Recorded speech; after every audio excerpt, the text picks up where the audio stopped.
Lots to do today. Eddie Erickson informs me that Larry in D.C. is still with us, and he says hello. Larry, good afternoon. How are you today? What do you have for me? Good, Doug. How you doing? Fine, Larry. Thank you. What's on your mind now? Let me hear. So some interesting moves lately since the Yankees signed Giancarlo Stanton. The Cubs just signed Yu Darvish. I initially thought with Bryce Harper next year entering into free agency, I really thought he'd be going to the Yankees or the Cubs. But I thought so, too. He won't go to the Yankees. I would not rule out the Cubs. Problem with the Cubs is they got a lot of young players who are going to demand a lot of money. After you pay Harper $300 million, you got to pay Bryant $300 million. So I don't think the Cubs are going to spend $600 million on two players. So that I think that makes going to the Cubs unlikely for Harper. I don't think he's going to the Yankees. So those two teams, New York and Chicago, will not be in the mix. Keep an eye on the Phillies for Bryce Harper. Phillies. Go ahead. All right, yeah, because and also the Cubs too. They've got to re-sign Anthony Rizzo in a couple of years. There's another one. Good job, Larry. Yes. And I just don't think he'll be coming back to the Nationals. He seems like he likes it here, but he doesn't love it here. I just don't get that feel from him. Yeah, I don't. It's hard to read it with him. Good call. I think the Nationals will be careful. I wouldn't rule the Nationals out because they have plenty of money. But, a team, for a guy like Harper, you have to look for a team that doesn't, where he ends up, that doesn't have that $300 million player yet. Because you wouldn't think a team that has one of those is going to be able to afford another one. I mean, the Dodgers have Kershaw, and they're going to have to deal with him, the opt-out clause he has this year. So that's a problem. The Cubs have Bryant they have to worry about down the road. That's a problem. The Yankees have 1 million of them, including Stanton. That's a problem.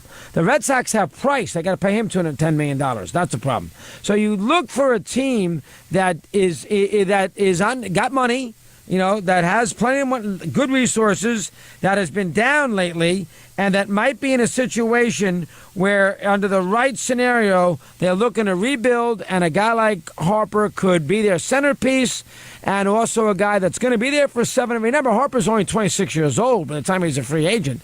Yeah, he's in the prime of his career, and a team like the Phillies, to me, fits that bill. We'll see. Joe in Massachusetts, Mad Dog Unleashed. Joe, good afternoon. How are you today? Hi, thank you for taking my call. Hello, Joe. What's up? Always a pleasure listening to you, and I'm glad you are feeling better after your terrible appendectomy. No, I wasn't terrible. I like to make it out to be a little worse than it is, but it's good conversational piece. Go ahead. Take it away. All right. I wanted to get your thoughts on something related to baseball. Yeah. I love baseball. I grew up watching Lou Brock and Bob Gibson, huge Cardinals fan.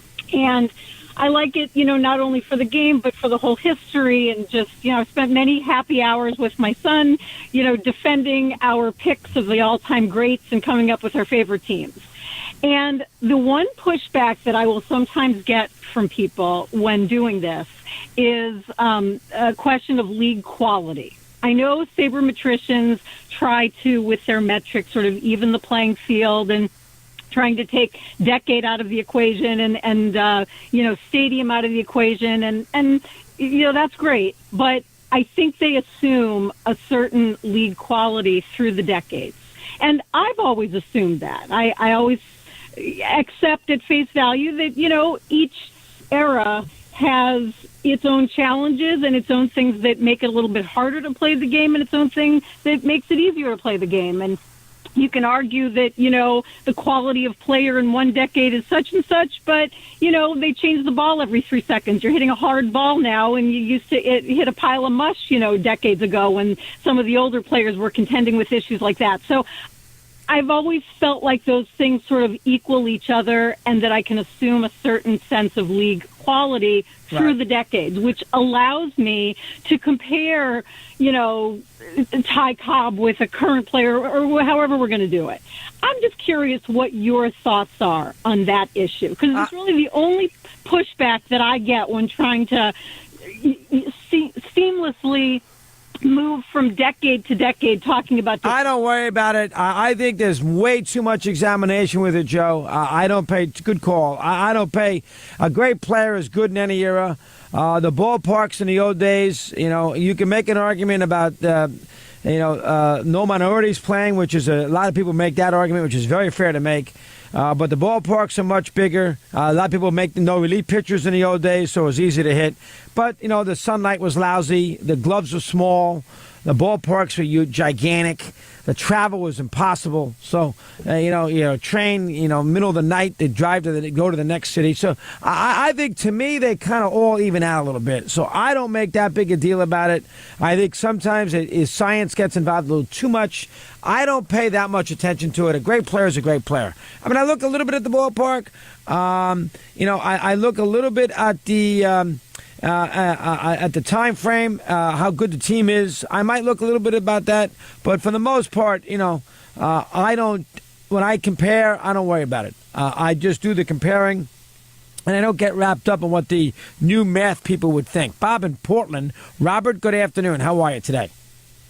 Great. I can't wait to see your new intro on High Heat. Yeah, I know. It's pretty cute. It's pretty good. Go ahead. Well, New England's going with this pick your favorite dynasty, and I had to get your take, even though this previous caller touched on it. But the Celtics, the Canadians, the Bulls, the Patriots, or, of course, my favorite, Stangley's Yankees. What was the greatest dynasty? It's a hard one.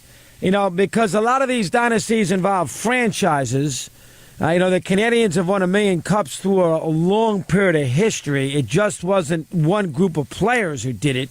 It's the franchise, so you have to be careful. While, in fact, say, the Yankees have also won 1 million championships through lots of periods. So I don't know if you can sit there and just signal out Casey Stengel's Yankees. The Patriots with Belichick and Brady, they would signify. I would not put them in. They're close, though. They would. I shouldn't rule them out. I mean, they played in 8 Super Bowls in the last 16 years. I should not rule them out entirely. I think anytime, and the Celtics with, they won 11 championships in 13 years. Good call on it, Bob. I think you probably still have to take Boston, the Celtics. 11 titles in 13 years, from 1956 to 1968. I mean, they won every year. I mean, the Yankees won 1 million times, too. They won between 1949 and 1960. They won in 49, 50, 51, 52. They won 5 in a row. And then they won again in 58, 6. They won 6 titles in that period. And they also played in, probably, a total of 9 World Series. They lost the Braves, the Pirates, and the Dodgers. So 6 championships, 9 pennants in an 11-year period. Probably the Celtics. We take a timeout. We continue. Mad Dog Unleashed.